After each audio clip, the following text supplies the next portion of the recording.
Ini Pak Budi, Kepala Sekolah SMA 1 Kota Megah. Pak Budi ingin melakukan perencanaan berbasis data atau PBD dan menggunakan rapor pendidikan untuk bantu melihat kondisi sekolah. Pak Budi menemukan skor numerasi di satuan pendidikannya rendah dan harus dibenahi. Pak Budi berpikir, langkah apa yang harus saya ambil? Dari mana akar masalahnya? Bagaimana ya cara membenahinya? Kini, ada fitur rekomendasi perencanaan berbasis data atau PBD di rapor pendidikan.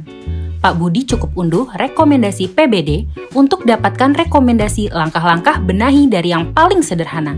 Di dalam rekomendasi PBD dilengkapi juga 5 prioritas rekomendasi.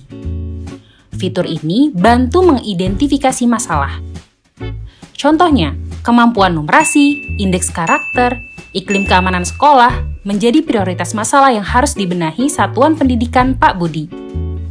Lalu, fitur ini membantu merefleksikan akar masalahnya. Di sini, Pak Budi dapat melihat dari mana saja akar masalah dari identifikasi masalah yang perlu dibenahi. Fitur rekomendasi PBD juga bantu berikan beragam rekomendasi langkah nyata untuk benahi masalah yang menjadi prioritas di satuan pendidikan Pak Budi. Sehingga Pak Budi jadi lebih tahu langkah pembenahan apa yang harus dilakukan. Pak Budi berpikir, rekomendasi perencanaan berbasis data atau PBD tidak cukup hanya diunduh saja. Dari beragam rekomendasi langkah, perlu prioritasisasi dan dibutuhkan kesepakatan bersama agar bisa gotong royong untuk benahi, dimulai dari langkah yang paling sederhana. Ini contoh aksi Pak Budi. Pak Budi mengadakan pertemuan periodik bersama semua yang berperan terhadap kualitas satuan pendidikannya.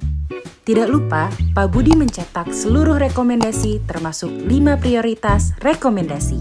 Bersama pendidik, tenaga kependidikan dan komite sekolah, Pak Budi mengevaluasi kembali dan pilih langkah sederhana yang bisa dilakukan bersama sesuai kebutuhan pembenahan satuan pendidikan, sumber daya, dan anggaran.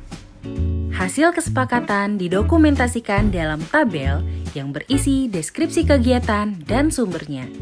Jika dibutuhkan anggaran, dapat memasukkan kode kegiatan yang relevan ke dalam RKAS. Contohnya, semua pemangku kepentingan di satuan pendidikan Pak Budi sepakat memulai pembenahan dari kemampuan numerasi. Langkah sederhana dimulai dengan pemanfaatan platform Merdeka Mengajar yang bebas diakses semua pendidik untuk meningkatkan kapasitas kualitas guru dan kepala sekolah terkait materi numerasi. Para pendidik dapat mengadakan sesi bersama, misalnya setiap Rabu setelah kegiatan mengajar. Agendanya menonton dan mendiskusikan video inspirasi dalam platform Merdeka Mengajar tentang metode pembelajaran numerasi. Lalu, bersama komunitas belajar, meningkatkan kompetensi dengan berbagai pengetahuan terkait numerasi. Selanjutnya, mempraktikkan ke dalam aksi nyata bersama para murid. Tidak lupa, melakukan refleksi pembelajaran untuk mengidentifikasi dampak metode pembelajaran dengan melibatkan pemangku kepentingan satuan pendidikan, contohnya komite sekolah. Pak Budi sudah memberikan contoh cara benahi, mulai dari langkah yang paling sederhana bersama semua yang berperan di satuan pendidikannya. Saatnya giliran Anda praktikkan di satuan pendidikan dengan unduh fitur rekomendasi PBD, cek prioritas rekomendasi, pelajari dan diskusikan bersama semua yang berperan di satuan pendidikan Anda. Mulai benahi dari yang paling sederhana, mulai dari rapor pendidikan.